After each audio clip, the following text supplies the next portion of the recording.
ননদিনী আসছে। কি? হে ভগবান! আরে আমাদের না, শাশুড়ি মায়ের। কি বলিস? দাঁড়া, আমি শাশুড়ি মাকে খবরটা দিয়ে আসি।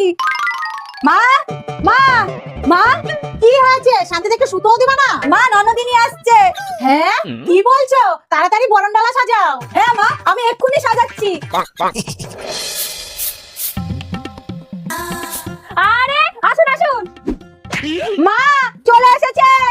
আঙ্গুলটা কি সত্যি পচে যাবে? আমার এই পবিত্র কোরআনকে একটা লাইক, একটা কমেন্ট আর একটা শেয়ার করলে কমেন্টে বলেন আমি ব্যাগ দিয়ে মা, মা, মা, তোমরা ভয় পেও না, সামনে জমকে দেখে অজ্ঞান হয়ে গেছে। ঘরে নিয়ে যাও, আমি ডাক্তার নিয়ে আসছি।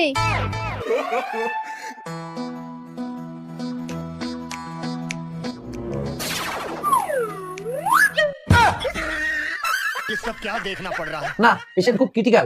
7 দিন বিছানা থেকে উঠতে দেবেন না, তাহলেই সব ঠিক হয়ে যাবে। দিন, এবার আমার ফিসটা দিন। ফিস তো পেশেন্টে দিয়ে দিল। বৌদি, এইবার কি হবে? যাও, সবার জন্য রান্না করো গা।